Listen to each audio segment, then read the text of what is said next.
Alléluia, gloire à l'Éternel, notre Dieu, notre Père. Que l'Éternel Dieu vous bénisse, que l'Éternel Dieu vous garde. Bienvenue donc à cette sixième vidéo sur l'adjectif rachat. Nous avons des choses extrêmement intéressantes donc à voir et à analyser afin d'être fortifiés, restaurés à la gloire de l'Éternel, notre Dieu, notre Père. Et que nous puissions mieux comprendre ce qu'il attend de chacun de nous afin de faire les œuvres que lui a préparées d'avance afin de se glorifié dans les temps qui viennent. Écoutons le Seigneur si vous le voulez bien. Père très saint, nous te rendons grâce dans le précieux nom de Yeshua, ton Fils bien-aimé. Nul n'est comme toi dans le ciel. Tu es notre Dieu et nous sommes tes enfants. Tu nous as rachetés par le sang précieux de ton Fils bien-aimé, afin que nous puissions être formés, façonnés, être un peuple pour te servir, te glorifier dans les temps qui viennent. Nous voici, Seigneur. Parle, Seigneur. Ton serviteur, ta servante, écoute. Alléluia. Amen. Bien, nous étions donc arrivés dans Michée chapitre 6, verset 10. Y aura-t-il encore dans la maison du méchant des trésors issus de la méchanceté, un effet trop petit qui pousse à la colère, etc. On va donc commenter aussi ce passage. On revient quand même à la définition pour bien, en fin de compte, ici, recaler les choses. Alors, l'adjectif rachat, nous l'avons là, je vous l'agrandis, je vous agrandis la définition, vous l'avez vu déjà, c'est bien de la revoir. OK, et de bien caler en fait les choses. Donc, j'agrandis encore un peu, voilà. Donc, rachat, rechaïm au pluriel, ça s'écrit avec un resh, un shin et un aïn, en fait en hébreu. Rechaïm, en fait au pluriel, 263 fois dans 249 versets, c'est un adjectif. OK. Numéro strong 07563. OK. Et la première fois où on le trouve, c'est dans Genèse chapitre 18, verset 24. Dans la version seconde, le mot rachat est traduit 234 fois par méchant. C'est très bien. Sur les 263 fois, c'est pas mal. Donc c'est effectivement la meilleure traduction qu'on puisse trouver de ce mot, sachant qu'il faut quand même comprendre la dimension ici du mot méchant. L'adjectif rachat signifie d'abord méchant au sens propre du terme, mais aussi au sens figuré qui est très développé dans les Écritures. Les Écritures appellent méchant, donc on prend la définition ici, très nette, les Écritures appellent méchant tous ceux qui persévèrent à ne pas écouter et à ne pas mettre en pratique les enseignements de la Torah. Donc ça, c'est vraiment une définition majeure. Toute personne qui persiste à ne pas écouter et à ne pas mettre en pratique se comporte comme un méchant ou agit avec méchanceté devant l'Éternel. C'est-à-dire qu'il agit mal. Il agit d'une manière perfide, fourbe, fausse. Donc, résultat des courses, ça entraîne forcément des conséquences. Donc, cette définition de méchant est très importante à comprendre sur le plan spirituel pour affiner notre jugement devant l'Éternel. Car l'Éternel veut que nous apprenions à juger selon un jugement juste et que l'on marche dans la justice par la foi. Donc les méchants, tous ceux qui persévèrent donc à ne pas écouter, à ne pas mettre en pratique les enseignements de la Torah. Ils sont, s'ils persévèrent dans cette voie, dans la voie de l'endurcissement de leur cœur et donc de l'aveuglement spirituel. C'est donc très important de bien comprendre cela, car aussi gentils soient-ils en apparence, dès lors qu'ils ont le cœur en fait endurci, ou que leur cœur s'endurcit, l'aveuglement spirituel est de plus en plus grand. Ça veut dire quoi? Ça veut dire qu'ils ne risquent pas, en fin de compte, de voir la lumière, évidemment. Cette dimension spirituelle n'est malheureusement jamais enseignée correctement dans les églises, ni même dans les assemblées messianiques les plus courantes. C'est vraiment en fait quelque chose d'étonnant. Le méchant, disent les Écritures, n'obtiendra jamais le bonheur ni le salut. Voir, entre autres, le psaume 1 ou le psaume 36, qui nous parle de la différence entre le juste et le méchant, qu'entre celui qui sert Elohim et celui qui ne le sert pas. C'est donc très très important. On peut même dire en fait que celui qui est croyant et qui ne sert pas Dieu comme Dieu le veut, eh bien quelque part, non seulement il pêche, mais si sa volonté est engagée, en fait ici, il est dans la transgression, dans l'iniquité de ses pères, et résultat des courses, il s'endurcit, et bien sûr, il n'est pas agréable à Dieu. Donc il se comporte quelque part comme un méchant. Il y a toujours des conséquences à ce comportement, c'est l'endurcissement du cœur. Ok. La racine hébraïque ancienne, donc très important de bien comprendre ça, la racine hébraïque ancienne nous confirme pleinement, parfaitement cette définition. En fait, la racine reshin, ici, reshin, nous parle, ok, nous parle en langage moderne, en fait ici, en langage moderne, nous parle de quelqu'un qui est au centre et qui rayonne tout autour selon une influence positive ou négative. Donc on voit bien qu'il y a comme un rayonnement ici. Le rajout de la lettre Aïn est ici le signe de tout ce qui est fourbe, faux, pervers, mauvais. Vous pouvez en fait confirmer la définition dans Fabre d'Olivet, grammaire enfin de 1815. Donc ça fait déjà plusieurs siècles effectivement que ces révélations sont faites. Mais qui y prend attention? Personne. Ou très peu de gens. Alors, c'est là qu'il est extrêmement important de bien comprendre et de bien comprendre les Écritures. Voilà pourquoi nous regardons le mot méchant, en fait, ici, dans toutes les occurrences, dans tous les versets des Écritures, afin de bien confirmer ce que l'on avance. Donc, si en fait, méchant, c'est celui qui est à un endroit bien précis, qui rayonne autour, mais qui ne répand pas en fait la parole de Dieu comme il convient, il persiste à faire ce qui est fourbe, faux, pervers ou mauvais devant Dieu, il se comporte comme un méchant. Donc son rayonnement n'est pas bon. Et donc, dans ce cas-là, contraire aux valeurs que Elohim veut donner aux hommes, traduire principalement ces adjectifs par méchant, en opposition à celui qui est déclaré juste, est une des meilleures traductions faites en français. C'est pour ça que dans les Écritures, on va très souvent opposer le juste et le méchant. Le juste, c'est qui? C'est celui qui est racheté par le sang de l'agneau, oui bien sûr, même s'il n'est pas transformé en fait totalement tout de suite, et il ne l'est pas.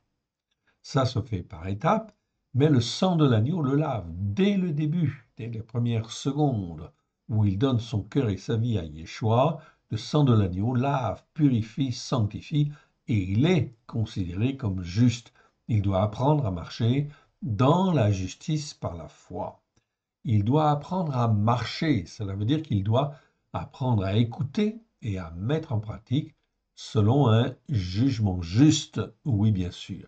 S'il n'est pas dans la disposition de cœur de marcher selon un jugement juste et dans la justice par la foi, alors là, ça pose problème. Donc on a vu les fois précédentes que celui qui est considéré comme juste par le sang, le rachat du sang de l'agneau, peut perdre son salut et il le perdra systématiquement dès lors qu'il n'écoute pas et qu'il ne met pas en pratique, dès lors qu'il persévère à ne pas écouter et à ne pas mettre en pratique.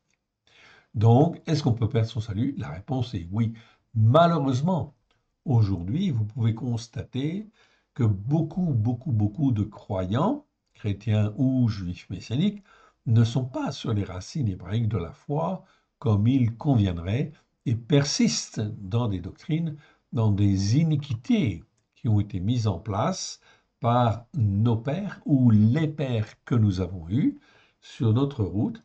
Et donc ils persévèrent dans l'iniquité, c'est-à-dire des choses qui ne sont pas justes devant Dieu, en fait, ici quelque part. Donc ils continuent de pécher, ils continuent de faire des transgressions, et ils continuent d'avoir le cœur qui est de plus en plus endurci. Il n'y a qu'une seule manière pour avoir un cœur qui se sanctifie, c'est de marcher dans la justice de Dieu, d'être de plus en plus juste et de grimper sur la montagne de Sion. Oui, bien sûr. Donc c'est une montagne spirituelle. Ça n'a rien à voir avec la montagne catholique, les montagnes protestantes ou les montagnes évangéliques, ou collines évangéliques, comme vous voulez. Ok. Peu importe, ce sont des montagnes spirituelles ou des collines spirituelles, des élévations spirituelles qui sont contraires à l'écriture parce qu'elles n'amènent pas, en fait, ici, à la montagne de Sion. Donc, toutes ces entités religieuses sont forcément, en fin de compte, dans l'erreur et effectivement, ça pose problème. Donc, l'Éternel Dieu, en fait, va faire sortir ceux qui ont un cœur pour sortir et, en fait, venir, si possible, sur la montagne de Sion. Encore faut-il qu'il y ait des témoins, en fait, ici, de la vérité pour montrer le chemin et dire, en fin de compte, mon frère, ma soeur, hey, il faut faire le Shabbat. Dieu a dit qu'il faut faire le Shabbat, il faut faire le Shabbat. Dieu a dit qu'il faut faire les fêtes de l'Éternel, il faut faire les fêtes de l'Éternel. Il suffit simplement d'apprendre à pratiquer avec simplicité de cœur. Dès lors qu'il y a une résistance dans le cœur ou dans la tête aux choses que Dieu dit, cela veut dire automatiquement que l'iniquité pèse, c'est-à-dire la tradition, les enseignements erronés, tout cela fait partie de l'iniquité des pères, l'iniquité de la tradition, en fin de compte, qui nous a été transmise, c'est l'iniquité qui est transmise de père en fils, sauf si le fils, en fait, se pose les bonnes questions et ne veut pas suivre l'iniquité de son père, eh bien, effectivement, dans ce cas-là, au travers de Yeshua, on peut, en fait, s'en sortir, oui, bien sûr, car la main de Dieu n'est jamais, jamais, jamais trop courte pour sauver. C'est donc quelque chose de très important, en fait, à comprendre. Ok, très bien. Donc, traduire principalement cet adjectif rachat par méchant, par opposition à celui qui est déclaré juste, est une des meilleures traductions en français. Elle permet de retrouver dans les Écritures une bonne cohérence du message d'Élohim, notre Père, et de distinguer plus aisément ceux qui n'écoutent pas et ne veulent pas mettre en pratique les enseignements de la Torah avec grâce et vérité, de ceux qui, au contraire, veulent écouter et mettre en pratique. C'est donc extrêmement important dans les temps qui viennent, car effectivement la situation va être de plus en plus confuse et de plus en plus, en fait, difficile, oui bien sûr. Ok. Nous sommes en fin de compte ici, après les élections en fin de compte ici, ok, les élections des députés à la Chambre en fin de compte, ok, des députés, et vous avez vu en fin de compte le choix des Français. Le choix des Français est très éparpillé, oui bien sûr. Très éparpillé, ce qui va entraîner en fait une confusion extraordinaire, puisque l'Assemblée en fait des députés, avec 3 têtes, n'est pas gouvernable en fait en tant que telle. Et est-ce que l'on va s'attendre effectivement à ce que, effectivement, en fait, les uns et les autres puissent s'entendre? Vous imaginez en fait bien que ça ne va pas se faire, oui bien sûr. Donc ça va entraîner en fait ici la France dans une situation de plus en plus difficile au niveau politique, au niveau social, au niveau économique, au niveau de son fonctionnement inévitablement. Donc, résultat des courses, comme en fait les annoncent les Écritures, la France sera dominée effectivement par l'extrême droite. Effectivement. Okay? C'était qu'une question de mois, une question d'année. Mais le retard cette année, ça aurait dû effectivement être effectivement la gouvernance en fin de compte de l'extrême droite. Mais les Français ne l'ont pas voulu et par des alliances perverses, fourbes, fausses, eh bien, effectivement, on contrecarré, en fait, ici, la montée, en fait, ici, du RN. OK. Donc, ce qui veut dire que l'Éternel Dieu, quelque part, si vous l'avez senti spirituellement, comme je vous l'ai expliqué, l'Éternel Dieu est extrêmement mécontent, le mécontentement, en fait, ici, des Français à l'égard des, comment dire, des autorités en fait, de droite et de gauche est manifeste. Voilà pourquoi il se tourne vers le RN, l'extrême droite. Mais cette manifestation, si vous l'avez senti sur le plan spirituel, est aussi, en fait, ici, la désapprobation de l'Éternel. Et j'ai expliqué, en fait, dans les vidéos précédentes, pourquoi. Alors, est-ce que ça a changé? Non. C'est même, en fait, ici, pire, si je puis dire, quelque part, car l'Éternel Dieu, quelque part, avait permis, en fait, ici, et permettait que ce soit le RN qui, en fait, ici, gouverne, ou tout au moins que le Premier ministre soit effectivement, en fin de compte, quelqu'un du RN. On ne peut pas, en fin de compte, nous, forcément, voter pour le RN, on est bien d'accord. En tout cas, l'Éternel Dieu fait son choix et permettait que cela, effectivement, soit le cas, dans le but, effectivement, de préparer les prochaines élections afin effectivement que le RN puisse être en fait aux commandes pendant en fait ici jusqu'à la prochaine présidence, oui bien sûr. Les Français ne l'ont pas voulu. Ça veut dire quoi quelque part? Donc la situation est beaucoup plus grave en fait ici qu'on ne pense. Parce que si l'Éternel permettait que le RN domine au travers d'un Premier ministre, eh bien ça veut dire que ici les Français dans la majorité des cas, se sont rebellés contre la volonté de Dieu, quelque part. Car la volonté de Dieu, c'était bien effectivement que ce soit le RN qui, effectivement, en fin de compte, domine en tant que Premier ministre. Ces paroles peuvent vous choquer, mais c'est effectivement, au vu effectivement de tout ce qui s'est passé depuis la dernière guerre, les partis de droite et les partis de gauche n'ont pas satisfait en fin de compte l'Éternel, en fait ici dans la gestion effectivement de la France et des Français. Alors, il fallait qu'il y ait une sanction de cela, et c'est exactement cela ce que nous vivons en fait à l'heure actuelle.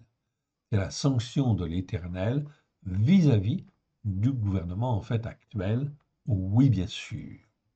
Alors, comment ça va se passer? Tout dépendra de la position, en fin de compte, des uns et des autres par rapport, en fait, à Dieu, par rapport à la Torah, par rapport à Israël. Oui, bien sûr, on en revient à cela. D'où l'importance d'apprendre à avoir un jugement juste et d'apprendre à marcher selon la justice par la foi. On y reviendra. Revenons donc à notre passage. Nous sommes dans Michée, et ce qui nous intéresse, Michée chapitre 6, verset 10, mais on va reprendre à partir du verset 8. Donc ici, l'Éternel dit au travers de la bouche de Michée, « On t'a fait connaître, ô descendant d'Adam, ce qui est bien. » Et ce que l'Éternel demande de toi, c'est que tu pratiques un jugement juste et que tu aimes la bonté et que tu marches humblement avec ton Élohim. Le gouvernement, en fin de compte, le vrai gouvernement que nous avons, c'est bien sûr, en fait, ici, l'Éternel Dieu. C'est l'Éternel Dieu qui domine sur toutes les nations. Même si on ne le voit pas, c'est lui qui distribue les pouvoirs, c'est lui, en fait, qui élève, c'est lui qui rabaisse, dans le but, effectivement, que son plan s'accomplisse. Ici, au verset 8, on dit « On t'a fait connaître aux descendants d'Adam ». Cela veut dire que cela concerne tous les hommes. Les Juifs, les non-Juifs, les Allemands, les Belges, les Anglais, etc. Les Africains, les Hindous, etc. On t'a fait connaître aux descendants d'Adam ce qui est bien. D'où l'importance d'avoir un jugement juste, oui bien sûr. Ce que l'Éternel demande de toi, c'est que tu pratiques un jugement juste. D'où je ne refais pas effectivement en fait ici l'enseignement sur le jugement juste. Le mot jugement, je vous le rappelle, existe 421 fois dans 406 versets. Et nous avons vu tous ces versets au travers de la série Le jugement juste, Mishpat, ou en fin de compte, comment avoir un jugement juste. Nous avons vu ces 421 versets. Donc, nous savons exactement de quoi nous parlons, ce qui veut dire que chaque homme doit apprendre à avoir un jugement juste. Donc, il ne sert à rien de se rebeller contre Dieu, se rebeller contre Dieu et ne pas aller dans son sens. En fait, ici, eh bien, ça entraîne systématiquement des conséquences, et des conséquences graves. Un durcissement de la position? Oui, bien sûr. Donc, la prochaine fois que le RN se présentera aux élections, eh bien, cela veut dire quoi? Ça veut dire qu'effectivement, la douche sera encore plus sévère et plus difficile, effectivement, que, en fait, ici, en ce moment, pour tout un certain nombre de personnes. C'est que tu pratiques un jugement juste et que tu aimes la bonté et que tu marches humblement avec ton Elohim. C'est toujours Elohim qui gouverne. Au-dessus des rois, au-dessus, en fin de compte, des présidents, au-dessus des gouverneurs, au-dessus des premiers ministres. Verset 9. La voix de l'Éternel crie à la ville, et celui qui est sage craindra ton nom. Entendez la verge et celui qui l'envoie. Entendez la verge, c'est-à-dire la correction, en fin de compte, qui va venir. Pour le moment, nous sommes dans des temps de correction, où l'Éternel châtie, permet ceci, permet cela, dans le but, en fin de compte, de châtier. Tout ce que nous vivons, en fait, à l'heure actuelle, en France, mais c'est partout pareil dans tous les mondes, tous les pays, okay, les calamités climatiques, les grêles, en fait, au mois de juillet, les incendies, les inondations, toutes ces choses-là sont, en fin de compte, comme des coups de verge, en fait, quelque part, qui visent, en fin de compte, à ramener le peuple dans le bon sens, oui, bien sûr, afin qu'il se pose les bonnes questions. Mais est-ce qu'il entend? Entendez la verge et celui qui l'envoie. Verset 10. Y a-t-il encore dans la maison du méchant des trésors issus de la méchanceté et un épha trop petit qui pousse à la colère? Là, qu'est-ce qu'on est en train de dire? On est en train de dire, en fin de compte, que dans la maison du méchant, il y a entre autres, en fait, bon, des poids, des mesures qui sont injustes, beaucoup de choses qui sont injustes et qui poussent à la colère. Tout cela, Dieu le voit. Et en fin de compte, cela s'accumule, s'accumule, s'accumule. Verset 11. Peut-on être pur avec des balances de méchanceté, avec des faux poids dans le sac? L'Éternel Dieu est en train de dire que tous les poids lui appartiennent. S'ils sont justes, tant mieux. S'ils ne sont pas justes, alors là, effectivement, ça entraîne quoi? Des péchés, des transgressions, des iniquités, qui automatiquement, en fin de compte, vont avoir des conséquences, inévitablement. Les poids appartiennent à l'Éternel. C'est-à-dire qu'en toute chose, en fin de compte, on doit avoir une bonne mesure. D'où la nécessité d'avoir un jugement juste. Verset 12. Ces riches sont pleins de violence, ces habitants profèrent le mensonge et leur langue n'est que tromperie dans leur bouche. Les riches sont pleins de violence. Ici, violence, c'est le mot ramasse. Nous avons fait en fait 7 vidéos sur le mot ramasse, 60 fois dans 59 versets. C'est bien sûr en fin de compte la violence en fait extrémiste, des terroristes, comme le Hamas, c'est pareil, c'est le même mot en fin de compte en hébreu. Donc là, effectivement, le Hamas doit être éliminé, doit être exterminé. Pourquoi? Parce que c'est le jugement de Dieu. Donc on ne doit pas en fin de compte faire, comment dire, de négociations ou de transactions en fin de compte avec le Hamas, avec les gens qui pratiquent ce genre de choses. Non. La Bible est catégorique là-dessus. Celui qui a tué doit être tué. Un terroriste, son jugement, c'est la peine de mort. Et oui. Donc voilà pourquoi les nations occidentales n'auraient pas dû, en fin de compte, abolir la peine de mort, malheureusement.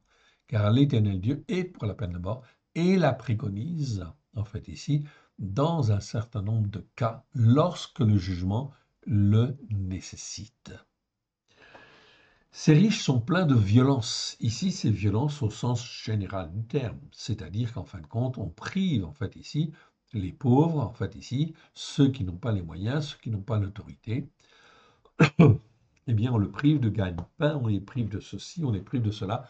C'est de la violence. C'est pas forcément de la violence physique, mais c'est de la violence morale, c'est de la violence physique au sens que ça peut toucher le porte-monnaie, oui, bien sûr, ou les avantages, en fait, etc. Toutes ces choses-là, oui, bien sûr. Car, en fait, c'est l'Éternel qui distribue et qui enrichit, en fait, qui enrichit une nation, mais ce n'est pas pour que la nation ait, en fin de compte, systématiquement des pauvres ou des gens qui soient exploités, etc., ou des gens qui soient, en fin de compte, dans une situation extrêmement difficile, notamment dans une situation dans une société dite développée. Ces riches sont pleins de violence, ces habitants profèrent le mensonge, et leur langue n'est que tromperie dans leur bouche. C'est pourquoi je te frapperai par la souffrance. Le Seigneur le dit bien ici, je te frapperai par la souffrance, je te ravagerai à cause de tes péchés. Tu mangeras sans te rassasier, et la faim sera au-dedans de toi. Tu mettras en réserve et tu ne sauras pas, et ce que tu arracheras du danger, je le livrerai à l'épée. Donc, quand l'Éternel, en fait, ici, se met en colère, eh bien, c'est pas bon, pas bon, pas bon du tout. Or, nous sommes en 2024, et ce que l'Éternel, en fin est en train de faire, c'est qu'il exprime sa colère à droite et à gauche, aux uns et aux autres d'être interpellés comme il convient, afin de revenir à sa Torah et de dire que la Torah est la vérité. Je vous engage, en fin de compte, à revoir le séminaire que nous avons fait sur, en fin de compte, le thème Torah ou Torah pas. À vous de choisir. Torah, T-O-R-A-H, virgule, Torah pas, T-A-U-R-A-S, pas, P-A-S, etc. C'est extrêmement intéressant, extrêmement fort, extrêmement puissant, essentiel, fondamental. Donc aujourd'hui, l'Éternel Dieu cherche des hommes et des femmes qui disent en fin de compte Torah Tra Emet, c'est-à-dire ta Torah est la vérité et qui l'enseignent tout autour d'eux pour être en fait des justes et non pas des méchants.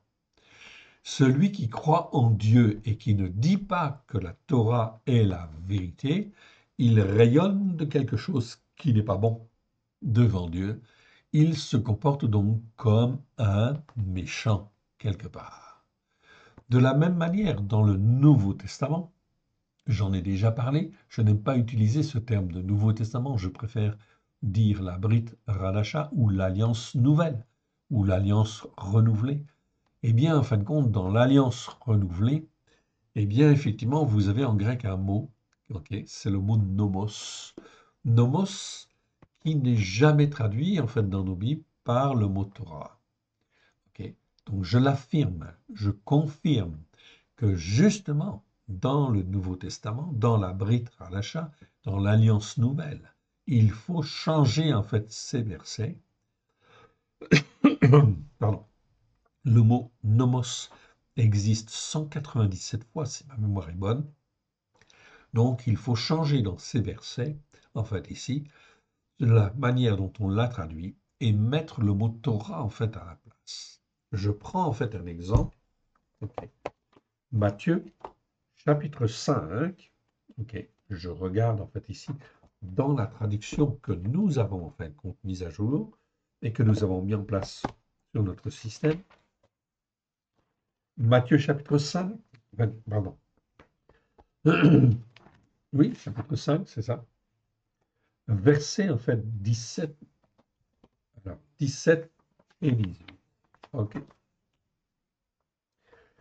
Alors, je prends Matthieu, chapitre 5, versets 17 à 18. Ne croyez pas que je sois venu pour abolir la Torah et les prophètes ou les prophètes. Je suis venu non pour abolir, mais pour remplir en abondance ou pour accomplir.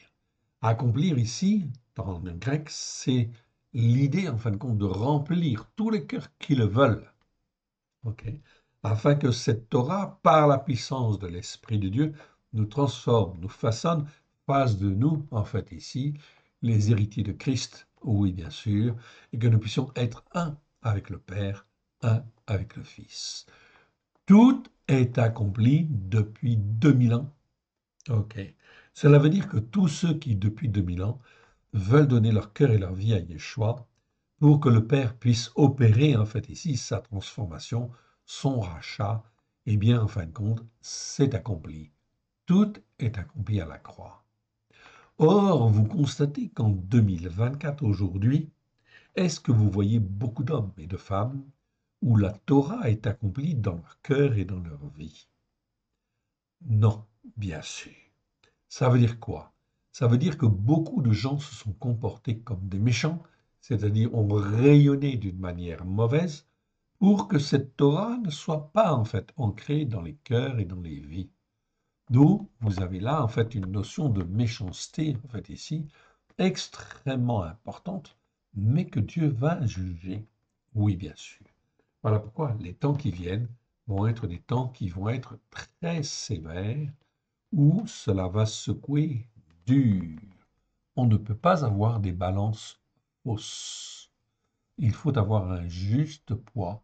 Et voilà pourquoi, en fait, ici, l'Éternel va juger toutes ces personnes. Verset 17, verset 15. Tu sèmeras et tu ne moissonneras pas. Tu presseras l'olive et tu ne feras pas d'onction avec l'huile. Tu presseras le mou et tu ne boiras pas le vin.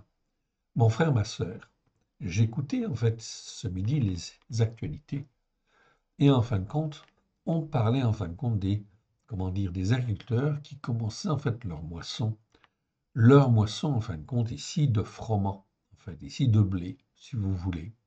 Et ils disaient en fin de compte, voilà, cette année, on ne récoltera absolument pas en fait la quantité que nous avons récoltée l'année dernière, mais c'est 15 à 20% de moins, au moins, en fin de compte déjà, s'il n'y a pas d'autres calamités en fait à venir. Donc, vous voyez qu'ici, c'est extrêmement important. Cela contribue à l'appauvrissement, en fait, ici, de la nation, oui, bien sûr, de la nation France, car l'Éternel Dieu aime la France.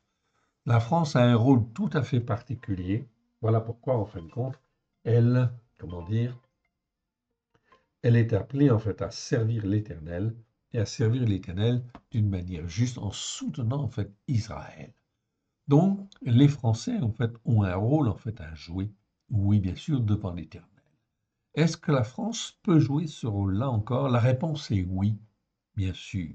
Si elle se repent, elle revient à l'Éternel pour faire la volonté de l'Éternel. Alors, l'Éternel va faire tout, tout ce qu'il peut pour, en fin de compte, que sa verge frappe à droite et à gauche, dans le but, en fait, ici, de ramener les uns et les autres sur le bon chemin et la bonne voie. OK. Donc, espérons que cela, effectivement, se fasse comme il convient. Oui, bien sûr. Tu sèmeras, tu ne moissonneras pas, dit l'Éternel, tu presseras l'olive et tu ne feras point d'onction avec l'huile, tu presseras le mou et tu ne boiras pas le vin. On observe les règles d'Omri et toute la manière d'agir de la maison d'Acham. Cela veut dire quoi ici? Cela veut dire qu'on se comporte en fait avec révolte, avec violence. On ne veut pas écouter Dieu, on néglige en fin de compte la Torah et on ne veut pas la mettre en pratique. Donc, tout cela contribue évidemment, en fin de compte, à endurcir en fait les cœurs. Ok.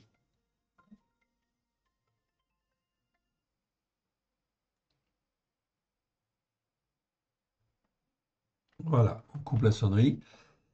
Ok. Tu sèmeras et tu ne moissonneras pas, tu presseras l'olive, et tu ne feras pas d'onction avec l'huile, tu presseras le mou et tu ne boiras pas le vin. On observe des règles d'Omri, ok, et toute la manière d'agir de la maison d'Achab, c'est-à-dire, en fin de compte, ok, toutes sortes de perversités. On n'écoute pas, on fuit, ok, et on ne veut pas mettre en pratique. Vous marchez d'après leurs conseils, c'est pourquoi je te livrerai à la destruction, je ferai de tes habitants un sujet de raillerie, et vous porterez l'opprobre de mon peuple. Ok. Donc le Seigneur sait juger. Lui, il juge d'une manière juste. Donc, il pèse le pour et le contre, et il fait les circonstances dans le but de ramener. Car, on l'a vu dans Ézéchiel 33, même l'Éternel Dieu ne veut même pas la mort du méchant. Ce qu'il veut, c'est qu'il se repente et qu'il change de voie. Tout est dans la main de l'Éternel. Et croyez qu'il sait faire. On continue. Allez.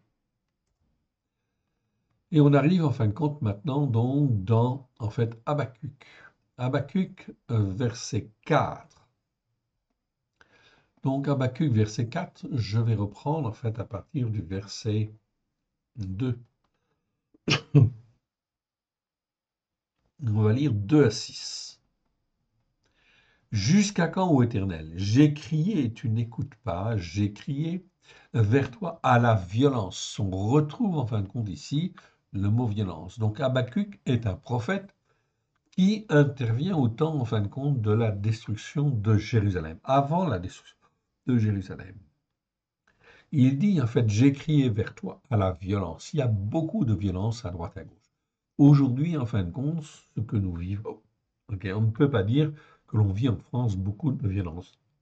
Il y a des excès de violence à droite et à gauche, et cela augmente.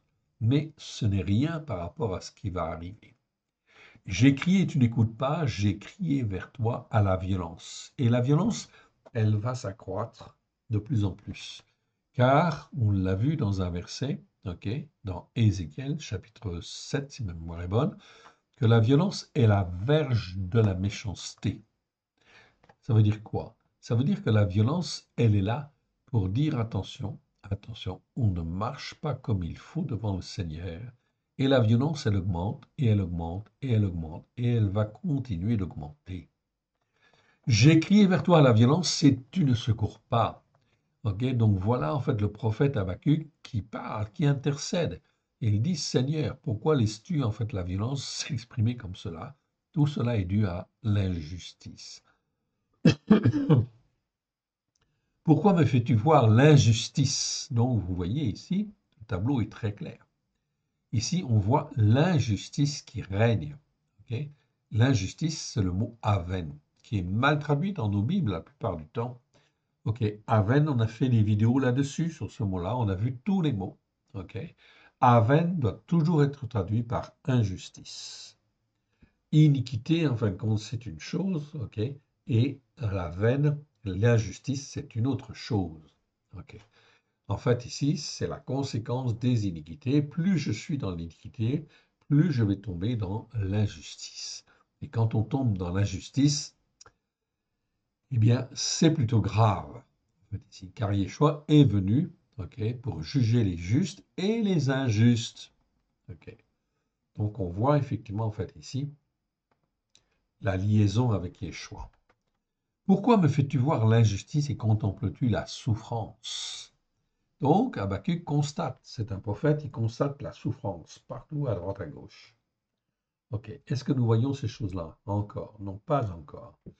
Mais l'homme est tellement têtu qu'il va aller dans ce sens-là, malheureusement. Et contemples-tu la souffrance? Pourquoi la dévastation et la violence sont-elles devant moi? Donc, vous voyez ce que, en fait, ici, le prophète dit.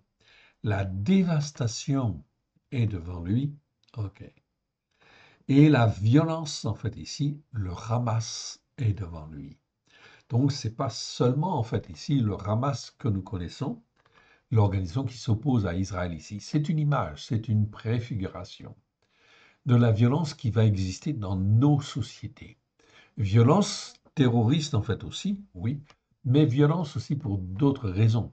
Violence entre la gauche, l'extrême droite, etc.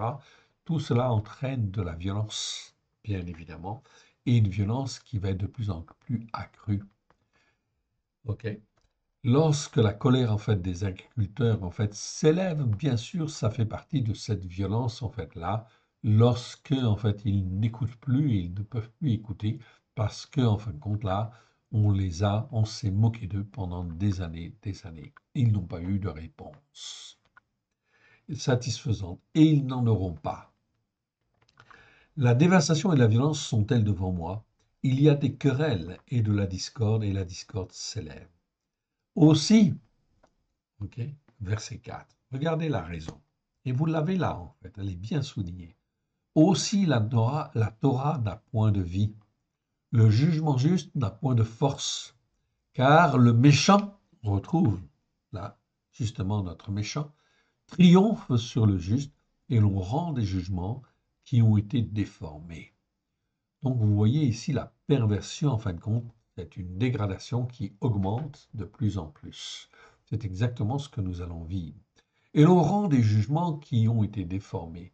Jetez les yeux parmi les nations, regardez et soyez saisis d'étonnement et d'épouvante, car je vais faire en vos jours une œuvre que vous ne croiriez pas si on la racontait. Voici, je vais susciter les Kasdim, donc les Chaldéens, peuple furibond et impétueux qui traverse de vastes étendues de pays pour s'emparer des demeures qui ne sont pas à lui. Hier, c'était en fait ici les Kasdim, les Chaldéens, qui ont été suscités. Aujourd'hui, c'est autre chose, bien sûr. Ce n'est pas en fin de compte des Chaldéens, évidemment, mais c'est d'autres peuples qui vont s'élever et qui vont être en fait ici s'opposer d'une manière violente.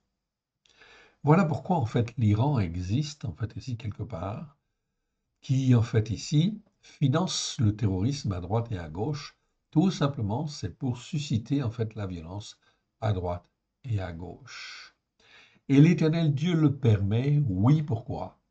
Parce que les nations, notamment les nations occidentales, n'écoutent pas la Torah pour la mettre en pratique comme elles le devraient.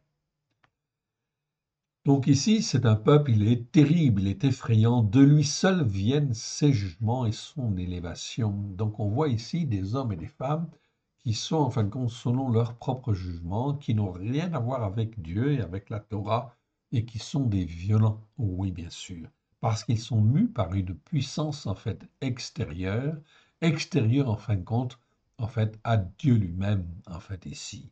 C'est les puissances en fin de compte, bien sûr, de Satan qui s'élèvent et qui s'élève effectivement de plus en plus dans le monde.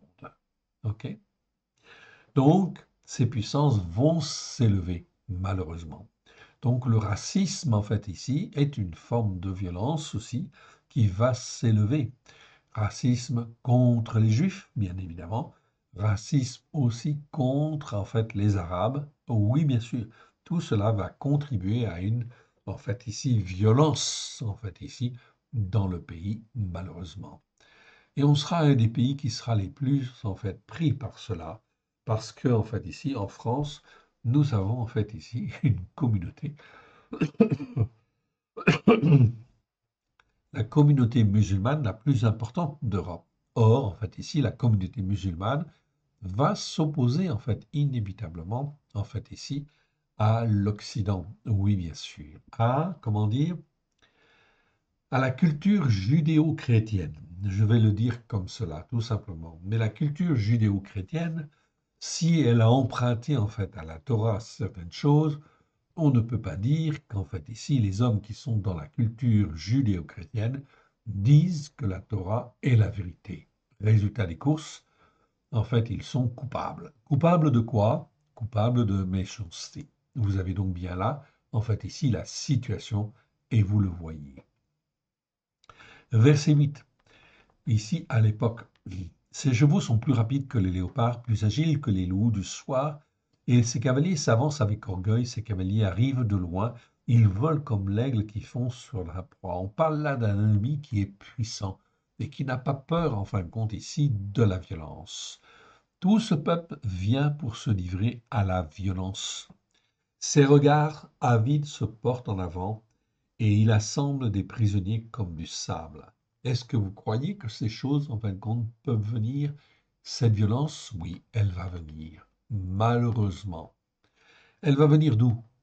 Peut-être de l'URSS, peut-être de la Corée, peut-être de la Chine, peut-être en fait d'autres endroits, mais il y a une opposition, en fin de compte, violente qui va se faire avec tous les pays, en fin de culture judéo-chrétienne. Pourquoi judéo-chrétienne? Tout simplement parce que la culture judéo-chrétienne, eh bien, était censée en fait écouter le message de Yeshua et de le mettre en pratique depuis 2000 ans. Or, est-ce que c'est le cas? Jugez vous-même. Ok. Donc, vous voyez bien qu'il faut en fin de compte faire certaines choses. Donc, le Seigneur va faire les choses progressivement dans le but de ramener à lui, s'il est possible. Encore. On continue? Allez. Et on arrive en fait dans Habakkuk, chapitre, toujours le même chapitre, chapitre 1, mais un petit peu plus loin, en fait ici, à partir du verset 13. 13 à 17. Tes yeux sont trop purs pour voir le mal, et tu ne peux pas regarder la souffrance. Pourquoi regardais-tu les perfides, et te tairais-tu quand le méchant dévore celui qui est plus juste que lui? Donc on voit ici l'opposition entre... Pardon. Excusez-moi.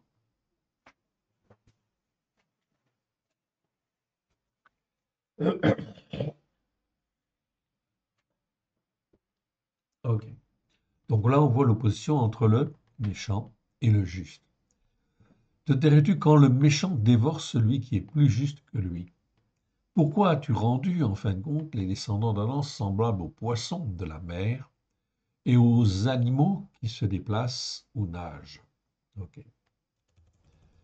Qui se déplacent au ras du sol ou qui nagent. L'expression, en fin de compte, c'est ça que ça veut dire, mais c'est pas facile à traduire en français. Mais non point de maître, en fait, ici, comme dans un banc de poissons, eh bien, en fin de compte, ok, tout le monde va dans un sens, puis tout le monde va dans un autre sens, etc. Mais ils n'ont pas de maître.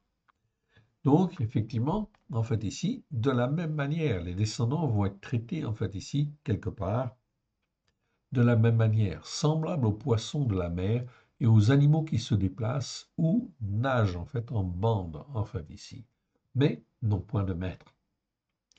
Il les fait tous monter avec l'hameçon, il les attire dans son filet, il les assemble en cerrettes. Ok. Aussi est-il dans la joie et dans l'allégresse. Voilà le pêcheur, il est content quand il a pris. C'est pourquoi il sacrifie à son filet, il offre de l'encens à ses raies, car par eux sa portion est grasse et sa nourriture succulente. Pourquoi est-ce qu'il vide son filet sans cesse continuera-t-il à égorger sans épargner, en fait, ici, les nations? Donc voilà, en fin de compte, des jugements qui viennent, qui ne sont pas des jugements simples. L'Éternel Dieu va juger d'une manière, en fait, ici, générale, en fait, aussi, quelque part. Donc la France a une responsabilité. Oui, et elle va être jugée. Voilà pourquoi, en fait, ici, son gouvernement, en fait, a été mis de côté. Gouvernement de droite et de gauche a été mis de côté parce que, en fait, ici, la gestion, en fin de compte, n'était pas satisfaisante devant Dieu. Ok, devant l'Éternel Dieu. Personne n'écoutait la Torah pour la mettre en pratique. Ou personne ne la prenait pour référence. Ok. Donc, il y a des jugements pour cela. Donc, les responsables de droite et de gauche ont été mis de côté, etc. Maintenant, en fin de compte, aussi, les Français ont à juger. Oui, à juger, en fin de compte, au travers des élections, etc. Mais ils jugent. Ils jugent comme ils veulent. Est-ce qu'ils veulent, en fin de compte, voter pour le Seigneur? Ou est-ce qu'ils veulent se poser quand même les bonnes questions et se dire, mais pourquoi en sommes-nous là? Pourquoi aujourd'hui avons-nous un gouvernement qui en fait n'est pas gouvernable? Ça pose problème. Alors il faut se poser les bonnes questions. On peut dire que là, la verge du Seigneur, dans ce cas-là, la verge politique ici du Seigneur, elle est en fin de compte ici, je dirais pas méchante, pas violente en fait en tant que telle, mais elle est très sérieuse quelque part, car elle va plonger en fait ici les Français et la France dans une situation en fin de compte très grave. On verra ce que cela donne. Prions pour que le Seigneur en fait ici suscite à droite et à gauche des hommes et des femmes qui disent que la Torah est la vérité. On continue et on arrive dans Habakkuk, Habakkuk chapitre 3. 3, et je vais reprendre à partir du verset 13. Donc, Habakkuk chapitre 3, verset 13. Tu sors pour le salut de ton peuple, pour le salut de ton oint. Tu brises le faîte de la maison du méchant. Tu la détruis de fond en comble. Donc, l'Éternel va juger, oui bien sûr, la maison du méchant, de tous ceux qui se comportent avec méchanceté. Tu perces de tes traits la tête de ces chefs, qui se précipitent comme la tempête pour me disperser, poussant des cris de joie comme s'ils dévoraient déjà le malheureux dans leur repère. Avec tes chevaux tu foules la mer, ta boue des grandes eaux. J'ai entendu et mes entrailles sont émues. Les prophètes voient. Les hommes et les femmes, en fait, ici, qui ont les yeux ouverts, voient ce qui est en train de se passer et observent ce que l'Éternel Dieu fait. J'ai entendu et mes entrailles sont émues. À cette voix, mes lèvres frémissent et mes os se consument et mes genoux chancellent. En silence, je dois attendre le jour de la détresse oppressante qui amène l'angoisse. Donc tous ces phénomènes n'ont qu'un seul but, c'est d'amener en fait et les uns et les autres dans une détresse oppressante qui amène l'angoisse, dans le but que les hommes et les femmes puissent se poser les bonnes questions. En silence, je dois attendre le jour. Mais si on est prophète, on voit ces choses-là, ou si on a les yeux en fin de compte pour voir, on voit effectivement ces choses-là. En silence, je dois attendre le jour de la détresse oppressante qui amène l'angoisse, le jour où l'oppresseur marchera contre le peuple. Car le figuier ne fleurira pas. Donc vous voyez, l'agriculture est touchée. Oui, gravement. La vigne ne produira rien. Et oui, combien de fois avez-vous entendu aux nouvelles que telle vigne avait été touchée, frappée par la grêle, frappée par ceci, frappée par cela, etc. Ou grande sécheresse, il n'y a pas assez d'eau, ou il y a trop d'eau, etc. Des inondations.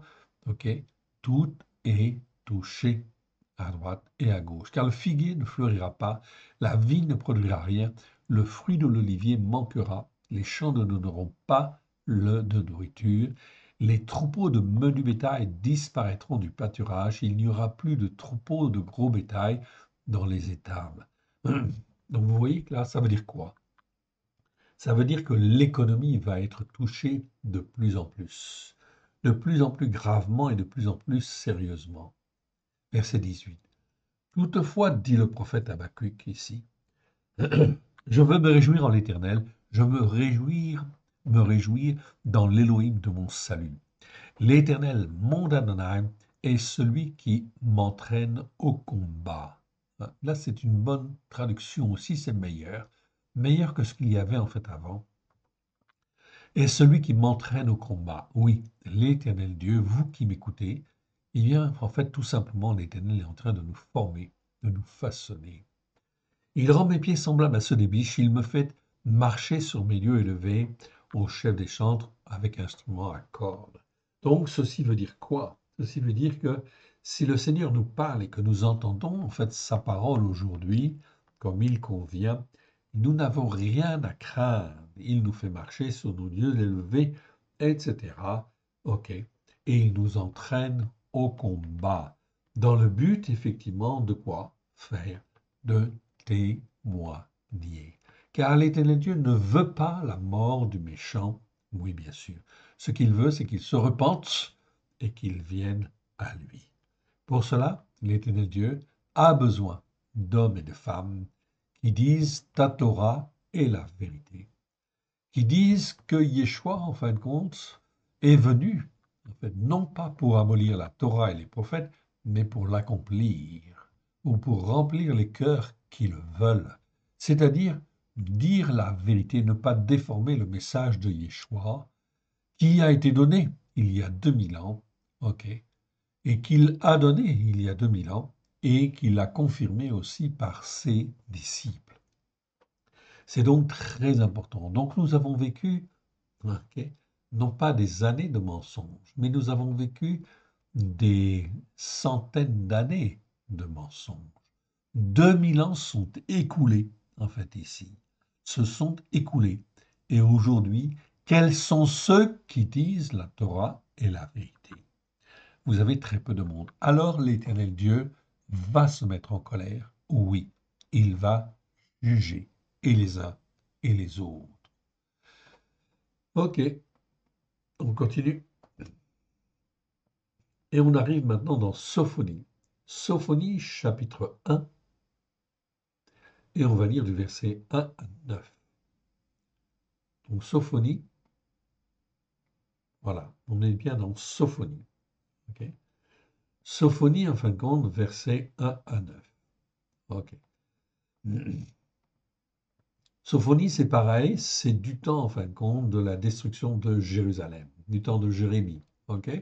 Donc c'est pareil. Donc ça, confirme bien, ils disent la même chose, hein. Sophonie dit la même chose en fin de compte que Habakkuk, que Jérémie, etc. Ok? Jérémie étant un prophète qui a prophétisé pendant 40 ans, ok? Sophonie et en fait Habakkuk n'ont pas prophétisé aussi longtemps, ok? Ils sont intervenus plusieurs fois, etc., mais ponctuellement. La parole de l'Éternel qui fut adressée à Tsephania, Tsephania c'est Sophonie, fils de Couchi, fils de Guédalia, fils d'Amaria, fils de Riskiaou, au temps de Yoshiaou, fils d'Aman, roi de Yehuda. Ok? Je détruirai tout sur la face de la terre, déclaration de l'Éternel. Autant pour moi, c'est un petit peu un vent, en fait, ici. Au temps de Yoshiaou, c'est-à-dire Josias. Donc là, l'Éternel, mais le message est exactement le même. Ok. L'Éternel Dieu dit, je détruirai les descendants d'Adam et les animaux à quatre pieds. Les animaux à quatre pieds, c'est tout, c'est pas seulement le bétail. Souvent, on traduit par bétail, ok? Mais c'est en fait ici tous les animaux qui sont hauts sur pattes, et c'est plus que le bétail, car ça peut être aussi les chameaux, ça peut être les chevaux, ça peut être les brebis, ça peut être les chèvres, tous les animaux qui sont à quatre pieds. Les animaux volants, en fait, ici, c'est pas que les oiseaux, c'est tous les animaux volants, c'est-à-dire les insectes, les chauves-souris, etc., tout ce qui est dans les airs.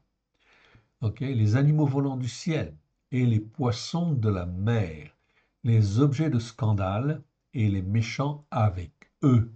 Donc l'Éternel, en fait, ici, quand il agit en fin de compte d'une manière sévère.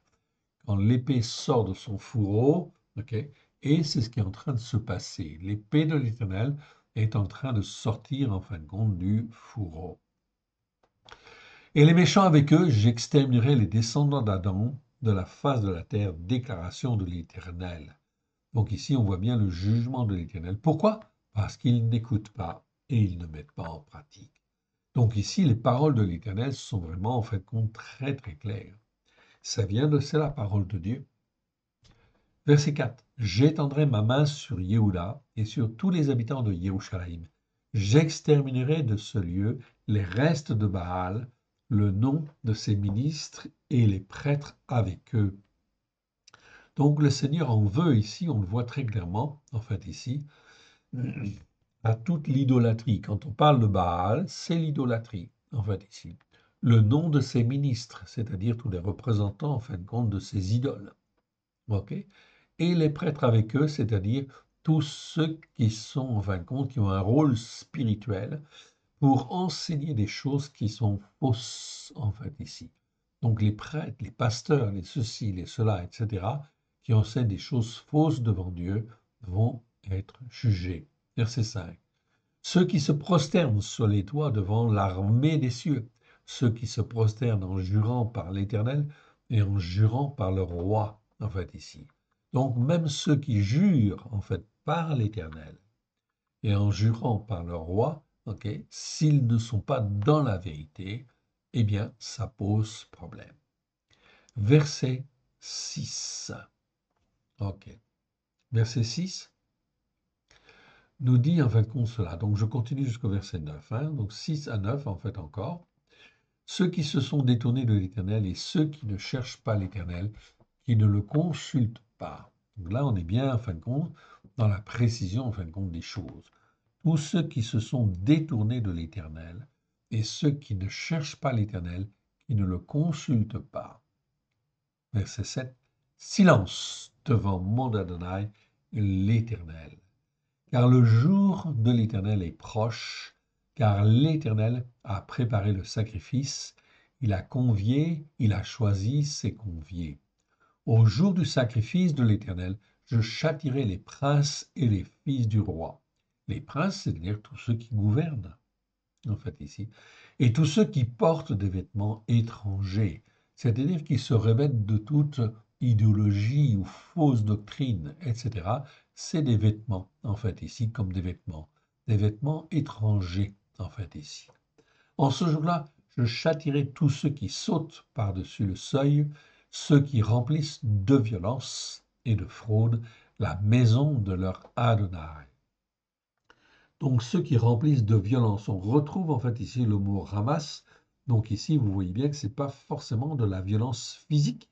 Oui, bien sûr, c'est la physique, c'est la violence morale ou spirituelle en fait ici quelque part, c'est-à-dire en fin de compte qui entraîne les hommes et les femmes dans des directions en fait fausses pour qu'ils n'écoutent pas la Torah et la mettre en pratique. Mon frère, ma sœur, nous sommes en 2024. Ok. Cela fait 2000 ans que Yeshua, en fait ici, est venu.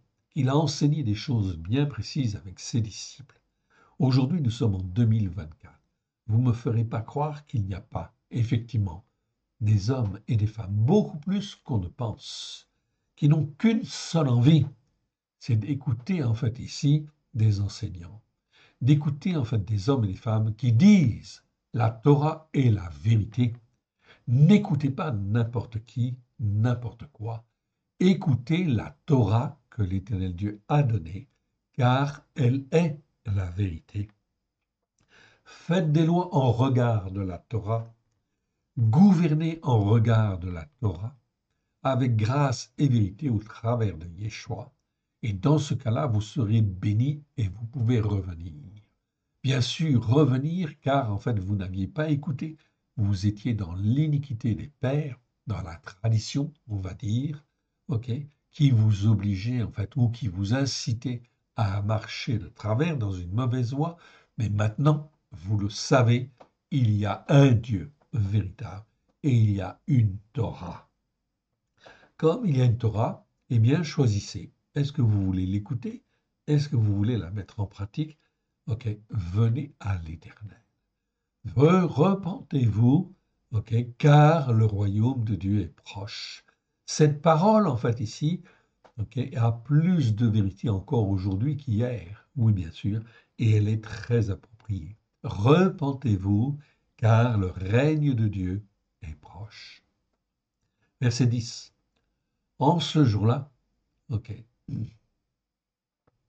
déclaration de l'Éternel, il y aura des cris à la porte des poissons et des lamentations dans l'autre quartier de la ville, et un grand désastre sur les collines, un grand désastre sur toute élévation spirituelle qui n'est pas l'élévation de Dieu, etc. Donc, vous voyez ici que les jours qui viennent sont des jours mauvais. Et il faut le dire, ce sont des jours très mauvais qui viennent. Malachie, chapitre 3. Et on va lire à partir du verset 18 jusqu'à la fin. Ok. Voyez ce que le Seigneur, en fin de compte, dit là. C'est une prophétie. Ok. Et là, en fin de compte, elle est très claire, en fait. Ici, elle prend tout son sens. Malachie, chapitre 3, verset 18, nous dit, « Et vous verrez de nouveau la différence entre le juste et le méchant. » Vous voyez, là, on oppose, en fait, ici, le juste et le méchant. Le juste, c'est celui qui écoute et qui apprend à bien marcher devant l'Éternel. Okay. Et le méchant, comme on l'a expliqué, c'est celui qui n'écoute pas, qui est fourbe, qui est faux, pervers, etc., qui résiste à la parole de Dieu, évidemment, et qui ne la met pas en pratique. Et vous verrez de nouveau la différence entre le juste et le méchant, entre celui qui sert Elohim et celui qui ne le sert pas. Voilà pourquoi, mon frère, ma sœur, quand tu entends en fin de compte quelqu'un qui te dit « J'ai été racheté par le sang de Jésus », okay, le sang de l'agneau, ok, eh bien, posez-lui la question simplement. Est-ce que, en fin de compte, tu crois en la Torah et tu crois que la Torah est la vérité? Oui ou non? S'il dit en fait non, ces choses-là ont été abolies, vous êtes en face, en fin de compte, de quelqu'un qui est pervers, qui est tordu dans sa tête, ok, qui a des raisonnements qui sont faussés. Alors, bien sûr, ne les écoutez pas. Ce sont, en fin de compte, ils agissent avec méchanceté parce qu'ils rayonnent d'une manière mauvaise autour d'eux. Et vous verrez de nouveau la différence entre le juste et le méchant, entre celui qui sert Elohim et celui qui ne le sert pas. Verset 19, ou 4.1 en fait ici, selon en fait ici les versions dans les nations. Car voici le jour vient ardent comme une fournaise, tous les orgueilleux et tous ceux qui agissent selon une méchanceté aggravée, en fait ici, ok, donc on avait vu ce mot-là, méchanceté aggravée, c'est riche et a, ok, riche et a qu'on a vu 15 fois dans 15 versets, ok, très important, là on ne parle pas simplement de méchanceté, mais de méchanceté aggravée. La méchanceté aggravée, c'est la méchanceté qui consiste en fait à dire je suis dans la vérité, car je crois en Christ, que le sang, en fin de compte, de Jésus me lave, me purifie et me permet de faire tout ce que je veux. Et me permet en fait de dire que nous n'avons pas besoin de faire le Shabbat, pas besoin de faire les fêtes de l'Éternel, pas besoin en fin de compte de dire que la Torah est la vérité. Cela veut dire que dans ce cas-là, la tête de ce croyant, en fait ici, est endurcie. Il est non plus dans une méchanceté simple, mais dans une méchanceté aggravée. Comme elle est aggravée, ça veut dire qu'il a très peu de chances de revenir, oui bien sûr, à l'Éternel, de se repentir, évidemment, car il s'est endurci, il s'est endurci, il s'est endurci dans son cœur. Comme Pharaon, en fait, ici, qui étape par étape, plaie à plaie près, en fait, ici, endurcit son cœur jusqu'à la ruine. Car voici le jour vient, ardent comme une fournaise, tous les orgueilleux et tous ceux qui agissent selon une méchanceté aggravée seront comme du chaume. Donc l'Éternel prévient en fin de compte déjà. Donc il ne faut pas s'associer avec ces personnes et apprendre en fait à discerner, oui bien sûr, qui est méchant ou qui se comporte comme un méchant. Selon la méchanceté aggravée, seront comme du chaume. Le jour qui vient les embrasera. Donc, c'est pas moi qui le dis, c'est l'Éternel qui dit. Le jour qui vient les embrasera comme du chaume, dit l'Éternel des armées. Il ne leur laissera ni racine ni rameau. Mais pour vous qui craignez mon nom, là ça c'est très important, mais vous qui craignez mon nom, se lèvera le soleil de la justice par la foi. Tzedaka. Donc Tzedaka, je vous le rappelle, on a vu tous les versets en fait ici. Ce mot-là existe 157 fois dans 150 versets. On a vu tous les versets en fait ici. On les a vus les uns après les autres. Ok, je vous encourage à revoir en fait cette série si vous le voulez. Ou si vous ne l'avez pas vue, eh bien regardez-la, empressez-vous de la regarder. Ok, le mot tzedaka doit toujours être traduit par justice par la foi. Ok, se lèvera le soleil de la justice par la foi, et la guérison sera sous ses ailes. Vous sortirez et vous sauterez comme des veaux d'une étable, et vous foulerez les méchants. Donc, on voit bien ici, en fait, qu'il y a un rôle pour les croyants qui sont justes.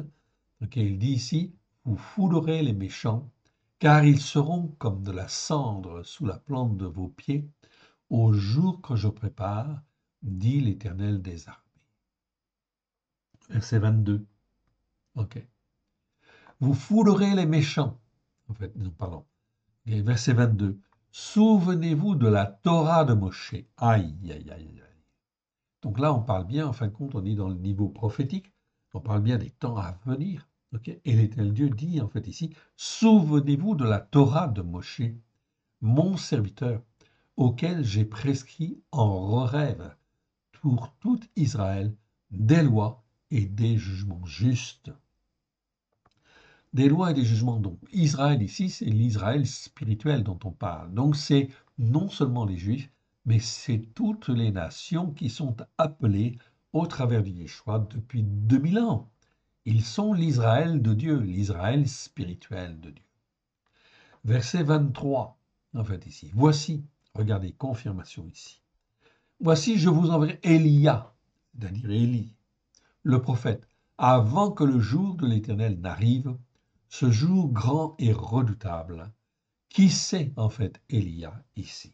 Le prophète Élia, c'est Jean le Baptiste en fait ici, tout simplement. C'est une certitude. Et les évangiles en fait nous le confirment. C'est écrit en fait ici.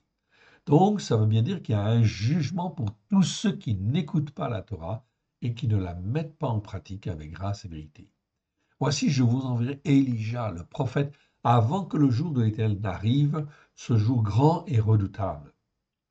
Il ramènera le cœur des pères à leurs enfants et le cœur des enfants à leurs pères, de peur que je ne vienne frapper le pays d'interdit. Donc vous voyez bien ici que c'est une prophétie qui s'accomplit. Et cela fait 2000 ans que, en fait, ici, Yeshua est venu, que Jean le Baptiste est venu. Donc l'Éternel a attendu 2000 ans. Mais 2000 ans est comme, ok, 2 jours. 1000 ans est comme un jour. Donc ici, ça fait 2 jours, tout simplement. On a la fin du deuxième jour. Si je compte, en fait, ici, ok, de Adam, en fait, ici, jusqu'à Abraham, 2 jours. Ok? De Abraham à Yeshua, 2 jours. Ça fait 4 jours en tout. Ok? De Yeshua à nos jours, cela fait 6 jours. Ok? 6 jours, 6000 ans. Cela veut dire qu'on est à la fin du 6e jour, c'est-à-dire à la fin du millénaire, du 6e millénaire. Résultat des courses, le 7e jour approche. Et le 7e jour, c'est le jour du repos. Le 7e jour, c'est le règne messianique de Yeshua sur la terre. C'est les 1000 ans de Yeshua sur la terre. Donc, vous voyez ici, on va vivre en fait ici la période en fait des fins des 6000 ans, la fin du 6e jour, en fait, qui va être terrible, puisqu'elle se termine en fait ici par en fait ici la venue de l'Antichrist. Antichrist qui est appelé par Polos l'anomos, c'est-à-dire nomos, ça veut dire Torah, a en grec c'est privatif, ça veut dire le sans Torah. L'Antichrist, c'est le sans Torah. Donc ici, le Centaure va venir et va régner sur le monde entier. Pourquoi? Parce que la plupart, en fin de compte, des hommes, en fait, ici, n'auront pas voulu de la Torah, en fait, ici. Alors Dieu va leur donner un roi qui sera sans Torah, en fait, ici, tout simplement. Ça fait partie du jugement de Dieu. OK. On continue, OK, et on arrive, en fin de compte, maintenant, donc, allons voir, dans les psaumes. Donc on arrive dans le psaume, en principe, psaume, très intéressant. Psaume 1, verset 1, en fait, ici. Et on verra cela la prochaine fois. On va donc aborder les psaumes. Et là, c'est très, très, très intéressant. Vous allez voir justement l'opposition entre les justes et les méchants. C'est très clair. Dans les temps qui viennent, il faut vraiment se poser les bonnes questions et être du bon côté. Remettons ces quelques instants à l'Éternel, notre Dieu, notre Père, si vous voulez bien. Père très saint, nous te rendons grâce, nous te remercions pour ta parole qui est la vérité. C'est toi qui nous enseigne, qui nous forme, qui nous façonne, qui nous instruit, alléluia, qui nous rend forts, qui nous fortifie à la gloire de ton Saint-Nom, afin que nous puissions être ton serviteur, ta servante, là où tu le veux et comme tu le veux. Parle, Seigneur, ton serviteur, ta servante, écoute. Merci pour cette parole que tu nous as donnée aujourd'hui.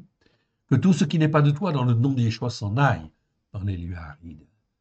Que ce qui est de toi soit loin de grâce et de vérité, au travers de Yeshua, ton Fils bien-aimé, puisse trouver dans chacun de nos cœurs un terrain favorable où il puisse y trouver, y produire des racines profondes et grandir, et nous former, nous façonner, nous instruire afin que nous puissions être comme toi tu le veux, et que nous puissions porter le fruit ou les fruits que toi tu veux à la gloire de ton Saint-Nom. Oui, Seigneur, que ta volonté s'accomplisse dans chacune de nos vies, dans chacun de nos cœurs, à la gloire de ton Saint-Nom, au travers de Yeshua, Hamashiach, car tu nous as rachetés pour que nous soyons à toi. Merci, Père.